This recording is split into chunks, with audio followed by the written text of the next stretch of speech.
guys! Hi everyone! Magluluto tayo ng sardinas na may itlog. Dahil kakapusin yung aming natira kaninang tanghali.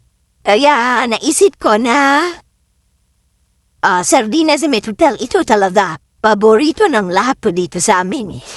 Nababaliwala minsan ang currently.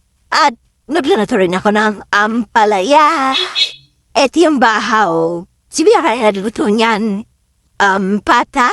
Ayan, tapos ngayong gabi sabi ko, ay, hulangin, kaya naman tayo ay magluluto nitong pinakamasarap na sardinas na may itlog. At syempre, nagpabil tayo ng oil. Ayan ang sibuyas natin, titipirin natin dahil naubos na siya. At last Sunday po ulit bamimil si Papa C. Kaya kalahati lang muna o 1/4 lang muna ating gagamitin dahil ay magluluto pa tayo bukas. Hindi ayokong bumili sa tindahan. Pwede na lang kasi lang bibili. Kaya, at ayan ang ating lulutuin ngayon, ang palaya.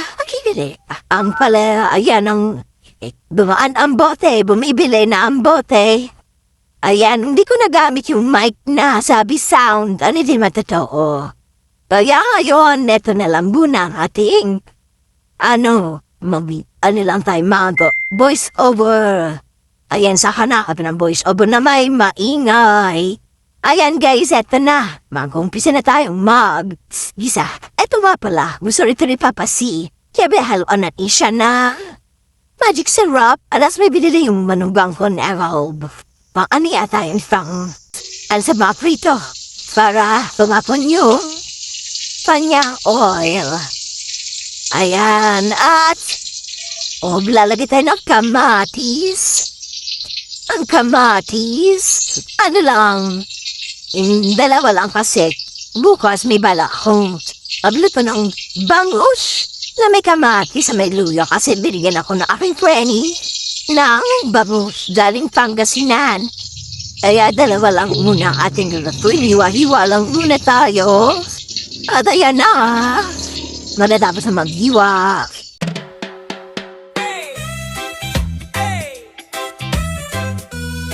Tara na't manood!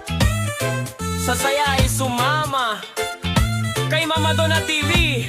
Siguradong good vibes na. Mula sa Bulacan, may pwelang bida si Mama Donna TV.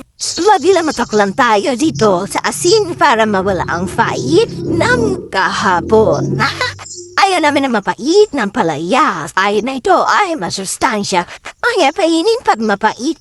Parang pag-ibig mahirap pag mapait. Ayan guys, at tayo ay ilang ulifon nila yun sa asin. Tapos ito lalagyan ko yun ng egg. Ayan, 3 egg para mayami. Kasing yummy. Nang yummy.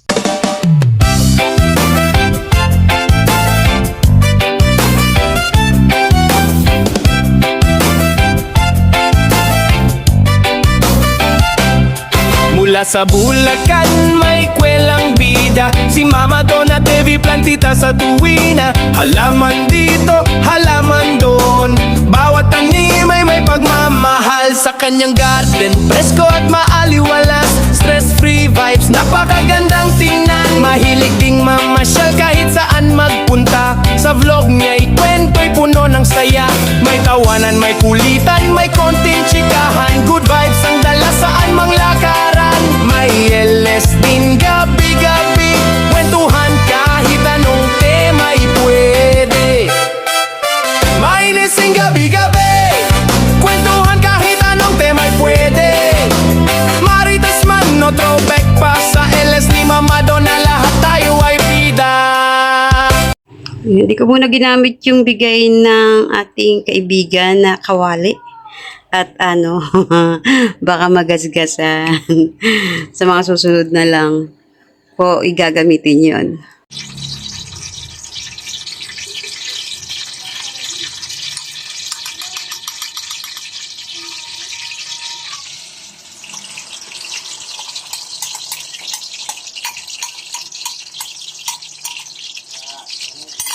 Kain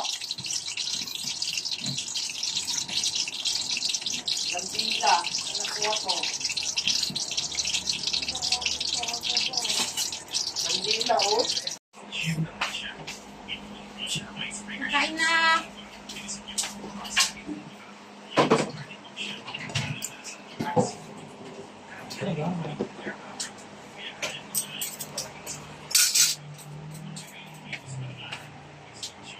Ayun,